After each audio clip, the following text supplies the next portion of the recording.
Jarryd Hayne really at it again? That's the question. So, in a period leading up to the Super Rugby season, we have yet another rumour mill story. So first it was Quade Cooper supposedly heading to the Blues. Then it was league player Roger Tuivasa-Sheck also supposedly heading to the Blues. Now it's another superstar league player supposedly going to be making a switch to rugby union, this time without the Blues being linked to them. So hey, maybe that'll come out tomorrow, but so far it's just talk of him playing rugby union in general. So I mean, if you don't really know who he is, which you might not if you're not in Australia or New Zealand, he's a league player. He was one of the best league players as far as I'm aware. Not huge on league, but yeah, very famous league player for a long time, maybe almost 10 years. I think he played in the Australian NRL. Kind of like an all-star style player, played for the national team, and yeah, commanded a huge contract. And instead of kind of going on and just being one of the most highly paid league players, one of the best league players, he decided he wanted to play American football. So he managed to sort out a deal where he ended up going to the 49ers to play some American football. And I've seen the videos.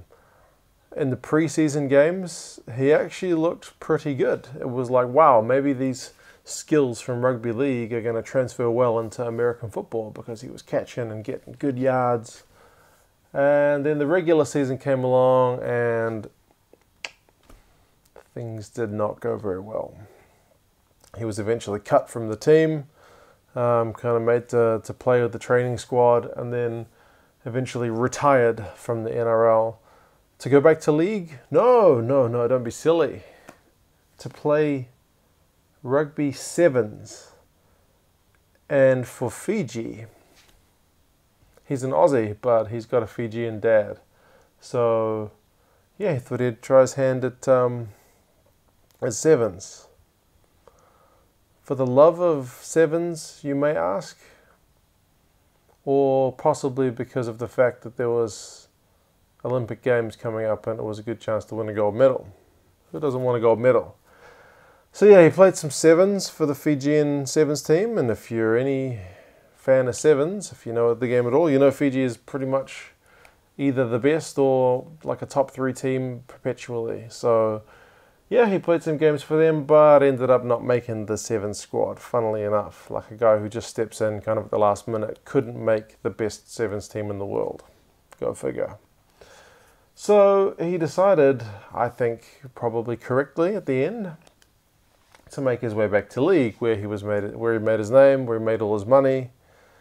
So yeah, he played there, and again, from what limited news coverage I saw of him, didn't get on with his coach very well, and eventually his coach kind of got fired, or contract not renewed, something. His coach left.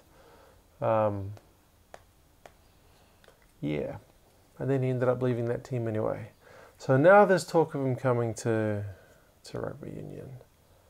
And interesting timing that there's a Rugby World Cup next year. Although he's talking about representing Fiji. So, yeah. I don't know how realistic you would think it is to try and win a Rugby World Cup with Fiji. Probably not very. But yeah, apparently he wants to. I mean, maybe just the experience of playing in a Rugby World Cup. It's kind of something you can't really get in league, which is a lot more. It's a lot more small scale in the number of teams that participate. You know, rugby. It's not at the soccer, football level, but it's got a decent number of teams and a decent number of teams who are competitive. Maybe he just wants to have a try. Again, there's not really any facts yet. It's all just rumors. But given this history, you wouldn't like bet the house that it's not going to happen. It seems like a possibility, if nothing else. Pity he hasn't been linked with a team. You'd think, being an Aussie, he'd probably go for an Australian team, but I find it hard to think of one which would want him. Obviously, with Carmichael Hunt having his problems, the Reds could probably use a nice, talented fullback. How quickly he learns the role when he's 30 himself might be difficult. But Brad Thorne would never have him.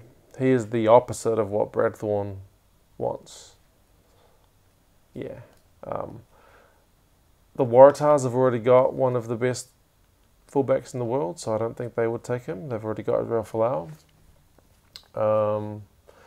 The Rebels brought Dane Haylett-Petty over from the Force, so I can't see them finding a spot for him. The Brumbies are the only ones that you'd kind of look at and go, yeah, possibly. That'd put some bums on seats because Canberra had a bit of an issue with that last season. But I can't imagine as a first-year coach, Dan McKellar would want to be dealing with the drama of having Jarryd Hayne on his roster. But I think I have a solution. If any team could use him, had to take him, was going to take him, I reckon the Sunwolves could be a goer. He's going to have a big contract. I'm not sure what their contracting structure is like, but I feel like they would have money to pay him. There's no one on their squad that you would go has the same profile of Jarryd Hayne to be a starting fullback. So he'd probably get some games, some time to learn the 15s game. And the Sunwolves squad does kind of have like a mercenary fit about it with some guys. I mean, I know they're building the stocks in Japanese players, but there's been some like gaps filled where there's been a bit of lack of depth with some foreign imports. So this guy is kind of like the ultimate mercenary, so would fit. I reckon he'd fit the picture. I don't think it's going to happen. I don't think it's going to happen. But yeah, if it had to happen, put him in the Sunwolves. I think it would be an entertaining season. But then again, Jamie Joseph's the coach. What do you want him? If any coach was going to get something out of him, Jamie Joseph might be your man. Well, let me know what you think. If you think it's at all possible, which team you think could use him. Probably the Blues, right? The Blues could use him. Him and Quade Cooper and Roger Tuivasa-Sheck, and yeah, we'll take them all. Anyway, let me know what you think, and yeah, we're not far away now. It's already Friday, and Super Rugby starts Saturday. Good times. All right, guys. Catch you later.